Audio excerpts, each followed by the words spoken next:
जय हिंद। नमस्कार दोस्तों, आप सभी का मोस्ट वेलकम है आज की इस न्यू क्लास में। दोस्तों आज की इस क्लास में हम लोग जो है पढ़ने वाले हैं बिहार पुलिस मदनी सेहत के लिए जीके जीएस के काफ़ी इंपॉर्टेंट प्रश्न जो आपके एग्जाम के लिए दोस्तों एकदम इंपॉर्टेंट होने वाले हैं। तो चलिए दोस्तों हम लोग करते हैं क्लास को स्टार्ट और देखते हैं आज के प्रश्न को। आप सभी को वीडियो अच्छा लगे तो प्लीज़ आप लोग वीडियो को लाइक कीजिएगा और न्यू होंगे तो आप लोग चैनल को सब्सक्राइब कर लीजिएगा ताकि आने वाले क्लास का नोटिफिकेशन आपके पास सबसे पहले पहुंचे। चलिए हम लोग करते हैं क्लास को स्टार्ट और देखते हैं आज के पहले प्रश्न को। देखिए दोस्तों आज का पहला नंबर प्रश्न आप सभी का है, पंचायत चुनाव में उम्मीदवार की कम से कम उम्र होनी चाहिए। पंचायत चुनाव में कम से कम उम्र आपका जो है 21 वर्ष होना चाहिए। ये ऑप्शन आप लोगों का बिल्कुल यहाँ पर सही हो जाएगा। अब चलिए देखिए अगला प्रश्न का आप लोग यहाँ पे, निम्न में से केन्या की राजधानी कहाँ है। केन्या की राजधानी जो आपका है वह कहाँ पे आपका है, तो नैरोबी में है। बी ऑप्शन आप लोगों का बिल्कुल ही दोस्तों सही हो जाएगा। चलिए देखिए अगला नंबर प्रश्न का आप लोग यहाँ पे, राज्य पुनर्गठन आयोग 1956 की सिफारिश के बाद बिहार विधानसभा में निर्वाचित सदस्यों की संख्या थी कितनी हो जाएंगी, तो 318। ये ऑप्शन आप लोग यहाँ पर जो है बिल्कुल ही सही हो जाएगा। चलिए अब देखिए अगला प्रश्न का आप लोग यहाँ पे, नील सत्याग्रह बिहार में कहाँ आरंभ किया गया।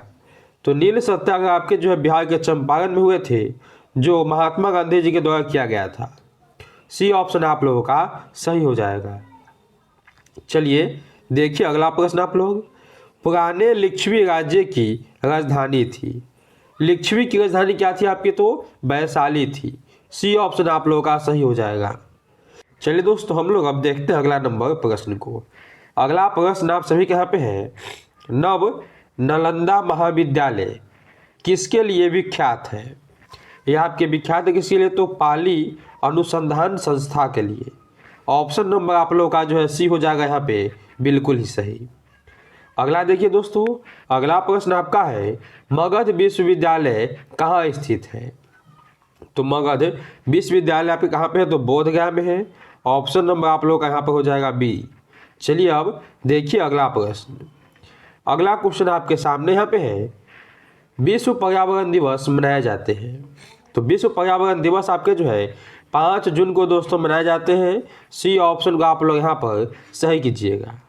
चलिए हम लोग देखते हैं अगला प्रश्न को।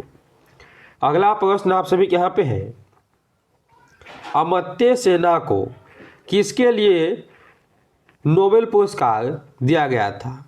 अमर्त्य सेन को जो है किसके लिए नोबेल पुरस्कार दिया गया आपका, तो अर्थशास्त्र के लिए। बी ऑप्शन आप लोग यहाँ पर सही कीजिएगा।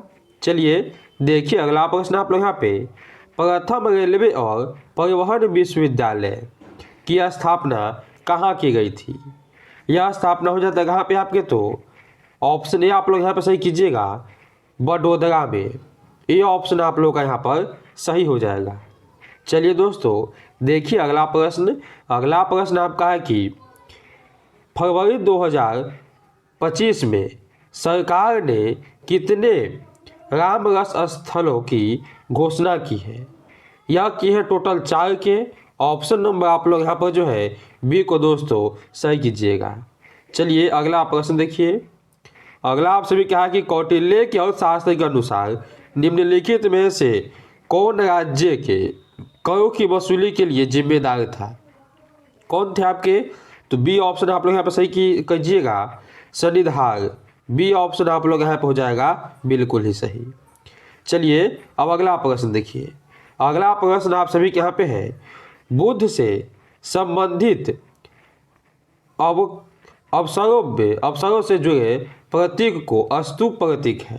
जो बुद्ध भगवान थे उनके सभी चीज़ों का एक प्रतीक था।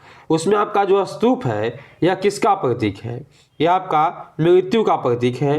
ये ऑप्शन आप लोग यहाँ पर सही कीजिएगा। चलिए अगला प्रश्न देखिए।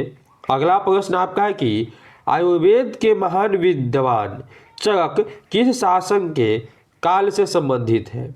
किस शासक के काल से संबंधित है? यह आप हो जाएगा कनिष्क के। ऑप्शन नंबर जो आपका सी है यहाँ पर वह बिल्कुल ही आपका सही हो जाएगा। अब देखिए अगले नंबर प्रश्न को। अगला प्रश्न आप सभी का है कि अवध के ब्रिटिश साम्राज्य में मिलने के समय अवध के नवाब कौन थे? तो अवध के जो नवाब थे वह थे आपके बाजिद अली शाह, यानी ए ऑप्शन जो है दोस्तों आप लोगों का यह बिल्कुल ही सही हो जाएगा।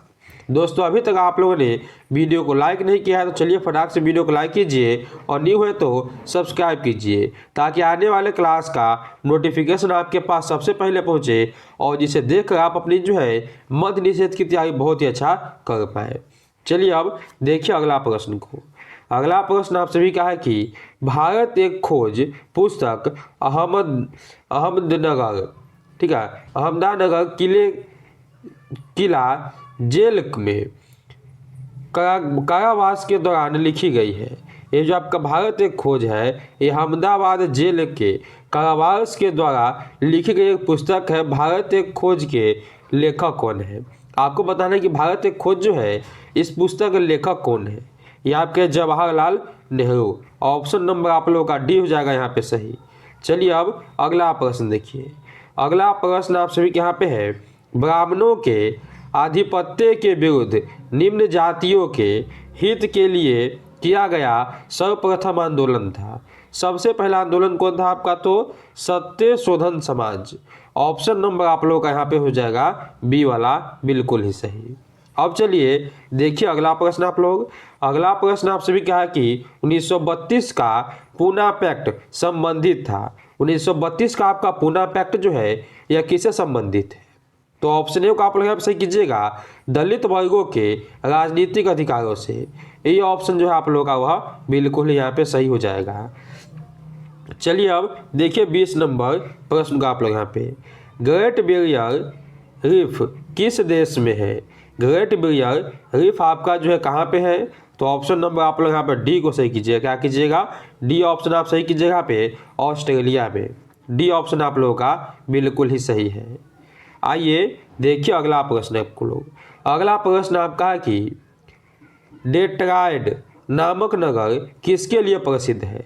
डेट्रॉयड नामक नगर जो है यह किसके लिए प्रसिद्ध है? तो ऑप्शन आप लोग बी कीजिएगा यहाँ पे ऑटोमोबाइल उद्योग के लिए। बी ऑप्शन आप लोगों का सही हो जाएगा। चलिए अब अगला प्रश्न देखिए। अगला प्रश्न आप सभी का यहाँ पे है, अलकनंदा नदी भागीरथी से मिलती है। जो अलकनंदा नदी है यह भागीरथी से कहाँ मिलती है? यह मिलता है आपके देवप्रयाग में। ऑप्शन नंबर आपका जो बी है वह बिल्कुल ही आप लोगों का सही हो जाएगा। चलिए हम लोग देखते हैं दोस्तों अगला प्रश्न को। अगला प्रश्न आपका कि प्राचीन नगर तक्षशिला निम्नलिखित में से किसके बीच स्थित है? जो आपका तक्षशिला है कहाँ पे स्थित है? तो सिंधु और झेलम के बीच स्थित है। ये ऑप्शन आप लोग यहाँ पर दोस्तों सही कीजिएगा। अब चलिए देखिए अगला प्रश्न। अगला प्रश्न आप लोग यहाँ पे है, Deenbandhu Chhoturam thermal power station कहाँ स्थित है? दीनबंधु छोटूराम आपका थर्मल पावर स्टेशन जो है यह कहाँ पे स्थित है? तो ऑप्शन आप लोग ये कीजिएगा यहाँ पे जमुनानगर हरियाणा में। ऑप्शन ए आप लोग यहाँ पर सही कीजिएगा। चलिए देखिए अगला प्रश्न को। यहाँ पे आप लोगों का 27 नंबर प्रश्न क्या है कि भारतीय संविधान की रचना में निम्नलिखित में से किसने सर्वाधिक गंभीर प्रभाव जोड़ा? तो सबसे गंभीर प्रभाव जो है कहाँ से जोड़े गए बताने हैं आप सभी को। यहाँ पे आप लोग का ऑप्शन हो जाएगा सही, किससे? तो ब्रिटिश संविधान से। चलिए हम लोग देखते हैं दोस्तों यहाँ पे 29 नंबर प्रश्न को। किस अनुच्छेद में कहा गया है कि राज्य के नीति निर्देशक तत्व न्याय योग्य नहीं है? ऐसा कहा गया है किसमें? तो ऑप्शन नंबर आप लोग का हो जाएगा बी यहाँ पे सही, अनुच्छेद 37 में। बी ऑप्शन आप लोग यहाँ पर सही कीजिएगा। चलिए अब देखिए अगला प्रश्न आप लोग। 30 नंबर प्रश्न आप सभी का है, पंचायतों को सुपुर्द विषयों की सूची है। पंचायतों को सुपुर्द विषयों की सूची में से किसमें है बताने हैं आप सभी को। तो ऑप्शन ए आप लोग यहाँ पे सही कीजिएगा 11वीं अनुसूची में। ये ऑप्शन आप लोगों का बिल्कुल ही सही हो जाएगा। दोस्तों यह थे आज के आपके 30 इंपॉर्टेंट प्रश्न। आपको बताना है कि आपने 30 में से कितना सही किया और वीडियो कैसा लगा। अच्छा लगा वीडियो तो आप लोग प्लीज़ वीडियो को लाइक कीजिए और न्यू है आप लोग तो सब्सक्राइब करके बेल आइकन को दबा लीजिए ताकि आने वाले क्लास का नोटिफिकेशन आपके पास पहले पहुँचे। तो चलिए दोस्तों हम लोग मिलते हैं नेक्स्ट वीडियो में, तब तक के लिए सभी को जय हिंद जय भारत।